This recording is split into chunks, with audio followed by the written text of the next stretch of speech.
회사에서 사무실을 옮길 거라는 거야. 그 결정에 반대한 사람은 거의 없었어. 나는 그 몇 안 되는 반대자 중 한 명이었고. 왜냐면 나는 이 직장 때문에 여기로 이사까지 왔거든. 근데 사무실이 이전하면 이제 매일 1시간 정도를 이동해야 하는 상황이 되는 거야. 결국 내 의견은 받아들여지지 않았어. 새 위치는 대부분의 직원에게 더 유리했거든. 대중교통 연결이 훨씬 편했으니까. 문제는 내가 그때까지 대중교통을 거의 이용해 본 적이 없다는 거였어. 예전엔 집이 회사랑 너무 가까워서 그냥 걸어 다녔거든. 일주일 전, 그러니까 새로운 사무실로 첫 출근하던 날이었어. 내가 그날 교통 상황을 확인하지 못한 거야. 무심코 그냥 역에 도착했지. 그제 안내문을 봤어. 파업으로 인한 운행 취소. 헛웃음이 나더라. 아직 갈 길이 머네 싶어서.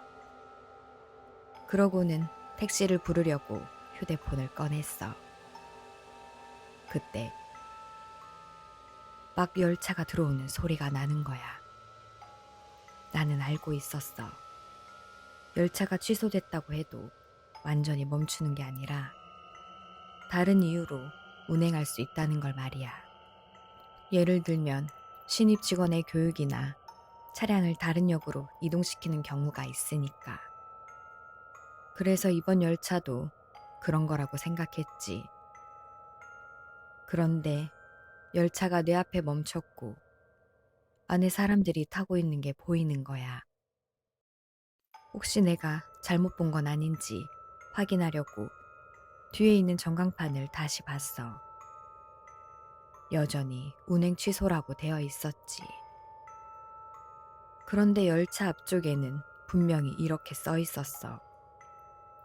4호선 그린 스트리트. 그게 내가 타야 할 노선이거든. 문이 열리고 사람들이 내렸어. 나는 가방을 잡고 바로 열차에 올라탔어. 빈자리를 찾아 둘러보다가 하나를 발견해서 앉았고, 그렇게 1시간짜리 통근이 시작됐어. 열차는 사람들로 가득 차 있었어. 아침 6시 30분. 대도시에서 가장 붐비는 노선 중 하나니까 당연했지. 그래서 사람이 너무 많아서 일어나려면 좀 지나갈게요 라고 말해야 할 정도였어. 그런데 몇 정거장을 지나고 나서 좀 이상한 걸 느꼈어. 더 이상 열차에 아무도 타질 않는 거야. 뭐 열차가 꽉 차 있으니 못 타는 건 이해할 수 있어. 그런데 우리가 멈추는 역마다 사람이 아예 없어. 기다리는 사람도 없고 내리는 사람도 거의 없었어. 연속 5정거장을 지나는 동안 아무도 타지도 내리지도 않는 거야. 그때부터 걱정되기 시작했어. 숨이 좀 막히는 느낌도 들었고, 언제 도착하나 싶어서 휴대폰을 꺼내 시간을 확인했더니 도착까지 45분이나 남았더라. 나는 생각했어. 다음 역에서 내려 차라리 호출 차량을 부를까 하고, 앱을 열어 살펴보니 다음 역에서 회사까지 $25. 그래, 그냥 더 내고 가자. 그리고 내일부터는 특별한 일 없으면 재택근무해야겠다고 마음먹었어. 이 상황이 뭐라고 설명은 잘 안 되는데 엄청 불편했거든. 그래서 다음 역에서 내리기로 결심했어. 그때 이상한 일이 시작됐어. 열차가 한 5에서 6분 동안 멈추질 않는 거야. 단순히 역을 지나치는 게 아니었어. 아예 역이 없었어. 창밖을 보니까 어둡고 먼지 낀 터널만 계속 이어져 있는 거야. 조금 더 지켜봤어. 그래도 바뀌는 게 없으면 그때 뭔가 하자 싶었지. 그런데 10분이 지나도 풍경이 그대로였어. 이제 진짜 일어나야겠다고 생각했어. 이 열차에서 나가야겠다고. 그래서 앞에 서 있던 사람에게 말했어. 실례합니다. 다음 역에서 내려야 해서요. 근데 그 사람이 아무 반응이 없는 거야. 내 쪽이 아니라 옆을 보고 있었고, 내가 말을 한 걸 인식조차 못한 것 같았어. 다시 말했지. 실례합니다. 지나갈게요. 이번에는 알아차리게 하려고 그 사람의 재킷을 살짝 잡아당겼어. 그래도 아무 반응이 없더라.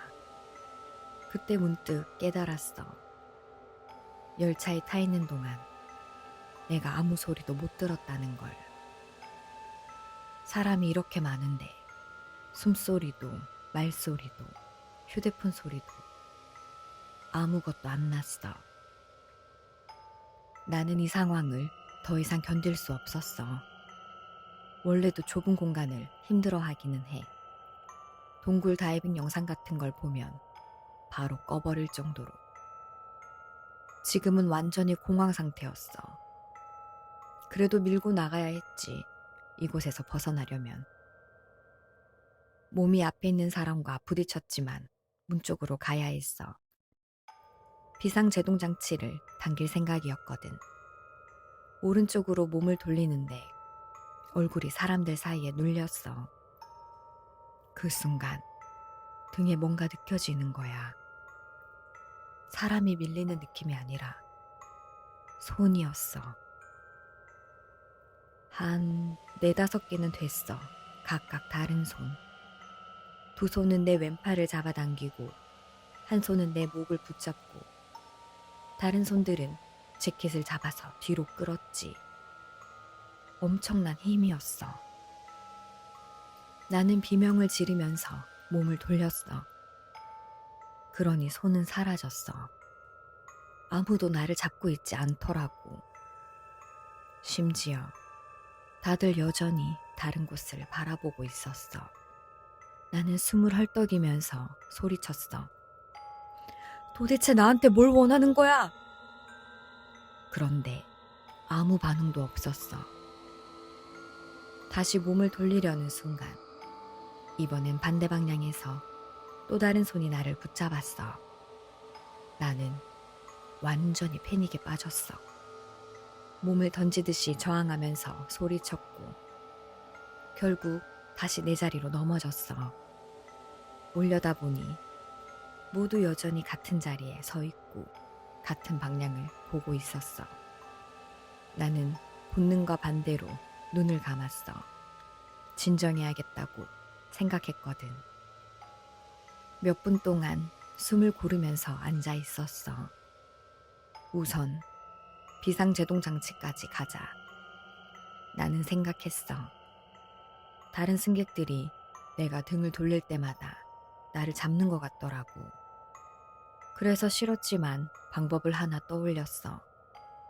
의자에서 미끄러지듯 내려와 바닥에 앉았어. 주변 사람을 최대한 밀어내서 공간을 만들었고 결국 누울 수 있을 정도의 공간을 확보했어. 나는 머리를 팔로 감싸고 다리를 쭉 뻗어서 조금씩 문 쪽으로 몸을 밀었어. 다른 사람들에게서 눈을 떼지 않은 채로 목숨이 걸린 것처럼 계속 쳐다봤어. 다행히 그 방법이 통했어. 아무도 나를 다시 잡지 않았거든. 마침내 문에 도착했어. 앉은 자리에서 일어나 승객들 쪽으로 등이 보이지 않게 유지하면서 곧 비상제동 장치가 눈에 띄었어. 왼쪽으로 약 1m쯤 떨어져 있어 보였지.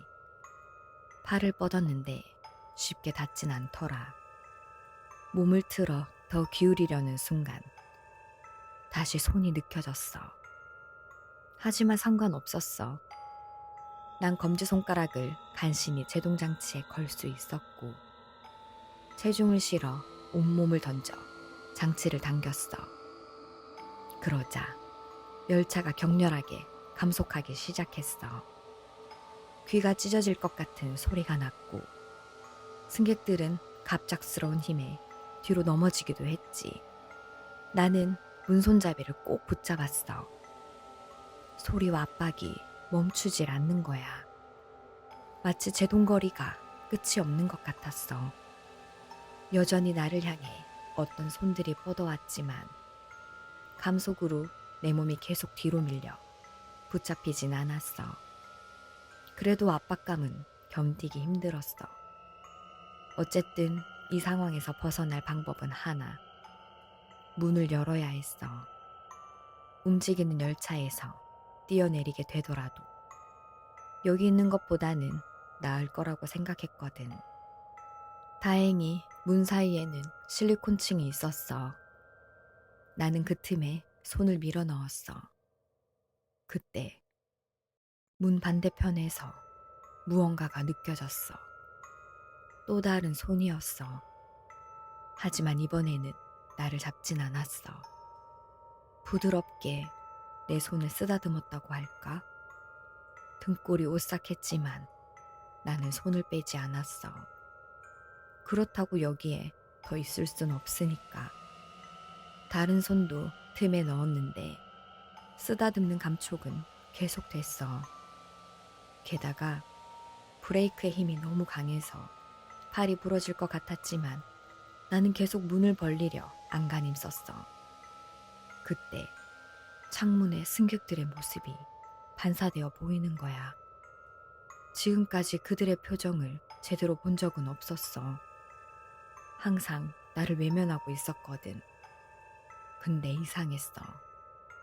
그들은 모두 무언가를 붙잡고 있었지만 행동이 상황과 어울리지 않는 거야. 누군가는 휴대폰을 들고 있었고 누군가는 대화하는 듯한 표정이었지.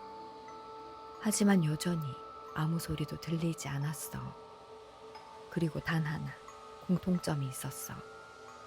모두 나를 바라보며 동시에 고개를 좌우로 흔들고 있었어.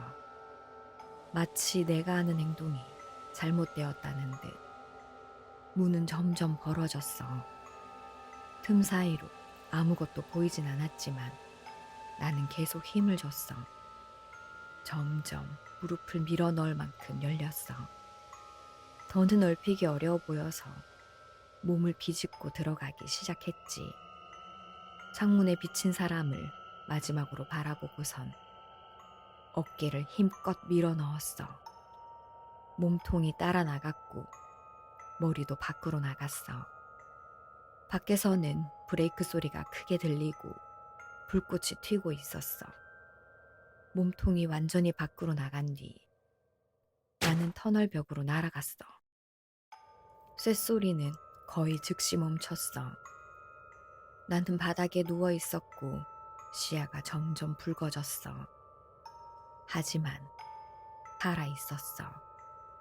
주위를 둘러봤지만 열차는 보이지 않았지. 일어나려고 했지만 그럴 수 없었어. 당연히 큰 부상을 입었으니까. 나는 기어가기 시작했어. 잠시 후 멀리서 손전등 불빛이 보이는 거야. 파업 중 터널 공사가 진행되고 있었어.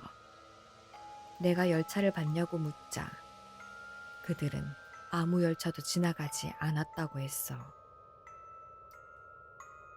지금 나는 병원에 있어. 의사는 내일 태어날 수 있다고 했지. 가끔 창문에 비친 누군가가 나를 피해 고개를 돌리는 것처럼 보이면 나는 무의식적으로 확인을 해. 하지만 그 이후로는 아무 일도 일어나지 않았어. 나는 동정을 원해서 이 이야기를 하는 게 아니야. 그냥 말해야 할 것 같았어. 그러니까 기억해. 전광판에 운행 취소라고 뜬 열차가 들어오면 타지 마. 절대로. 이야기는 여기서 끝이 납니다. 뭔가 익숙한 패턴의 괴담이면서도 단순히 기묘하다라고 끝내기엔 구조가 꽤 계산된 것처럼 느껴졌어요. 이 이야기 정말 초자연적인 사건일까요? 아니면 조금 다른 가능성이 있을까요? 여기서 잠깐만 생각해 볼게요. 먼저 이 이야기는 규칙형 도시괴담의 구조도 보입니다. 전형적으로 잘못한 열차에 있는 주인공. 이런 이야기에서는 보통 열차의 승객들이 죽은 자들이거나 어떤 사건으로 인해 돌아오지 못한 존재일 가능성도 있어요. 그래서였을까요? 승객들에게 등을 보일 때만 나타나는 손이 있었잖아요. 그건 이 세계를 인식한 자만이 살아남는다라는 규칙처럼 느껴지기도 했어요. 근데 조금 소름 돋는 건 그 손이라는 게 열차 안과 밖에서 모두 나타나거든요. 마치 열차 안도 터널 밖도 모두 안전하지 않을 수 있다는 불안감을 주기도 했죠. 그리고 마지막 장면. 주인공이 병원에 있다고 했잖아요. 내일 퇴원 예정이라고요. 현실로 돌아온 것처럼 보이지만 완전히 회복된 느낌은 아니었어요. 왜냐면 창문에 비친 사람들을 보면 그들이 고개를 돌리는 것처럼 보인다고 했죠. 아직 내면에 아물지 않은 무언가가 있다는 뜻으로 느껴졌어요. 그런데 저는 이 이야기를 읽으면서 열차보다 먼저 눈에 들어온 게 하나 있었어요. 바로 주인공의 상태요. 그는 회사 이전에 반대한 사람이었어요. 이 직장을 위해 이사까지 했는데 출퇴근 시간이 늘어나는 데다 대중교통마저 익숙하지 않았죠. 거기에 열차 운행 파업이라니 충분히 예민해질 수 있는 상황이에요. 게다가 출근 시간 사람이 가득한 열차. 공황이 올 만한 환경이었을 것 같아요. 그리고 이야기에서 가장 중요한 장면이 등장합니다. 주인공이 이렇게 말하죠. 아무 소리도 들리지 않았다. 사람이 가득한 열차인데 숨소리도 말소리도 휴대폰 소리도 없었다고 했잖아요. 이 장면 굉장히 비현실적으로 들려요. 그런데 공황 발작이 오면 청각이 둔해지거나 주변 소리가 멀어지는 느낌을 받는 경우가 있습니다. 일종의 현실감 상실. 이게 현실이 아닌 것 같다는 감각이죠. 이야기 속 그 순간은 공포의 시작이라기보단 이미 공황이 시작된 지점일 수도 있어요. 그리고 가장 강렬한 장면이었죠. 등을 잡아당기던 4-5개의 손. 하지만 돌아보는 순간 손은 사라집니다. 그리고 다시 등을 보이면 또 나타나고요. 이건 과호흡과 근육 경직 상태라면 신체 감각이 왜곡되어 외부 공격처럼 느껴졌을 수도 있을 것 같아요. 특히 목을 잡히는 느낌은 호흡이 막힐 때 나타나는 증상이기도 하니까요. 그리고 모든 승객이 동시에 고개를 흔들고 있었다는 장면 있죠. 정말 모두가 고개를 저었을까요? 아니면 그는 모두가 자신을 이상하게 보고 있다는 피해의식 상태에 빠져 있었을까요? 이야기의 마지막 부분에 그는 병원에 있고 내일 퇴원한다고 했습니다. 이 부분 때문에 기묘한 일이 실제였나 하는 생각이 들기도 했죠. 하지만 내용 어디에도 구체적인 병명이나 증상에 관한 건 없었어요. 실제로 뛰어내리려 해서 정말 어딘가에 부딪혔거나 다른 승객과 충돌이 있었을 수도 있겠죠. 그리고 그 사고의 기억이 극단적인 공황 속에서 괴담처럼 재구성되었을 가능성도 있고요. 그런데 이 해석이 왜 더 무섭냐면 유령이나 귀신이 나왔다면 좀 특별한 사건이었겠죠. 하지만 공황은 누구에게나 일어날 수 있습니다. 어쩌면 처음부터 열차는 취소되지 않았을 수도 있어요. 멈춘 건 열차가 아니라 그의 정신이었을지도요. 물론 이건 하나의 가능성일 뿐입니다. 하지만 한 가지는 확실하죠. 가장 무서운 건 터널이 아니라 내 감각을 더 이상 믿을 수 없게 되는 순간이라는 걸요. 여러분은 어떻게 보셨나요? 열차는 진짜였을까요? 아니면 공황이 만들어낸 왜곡이었을까요? 댓글로 다양한 의견 남겨주세요. 오늘도 시청해주셔서 감사합니다. 귀문의 틈 넘어 흘러오는 기록은 앞으로도 계속됩니다. 여기는 귀문의 비망록입니다.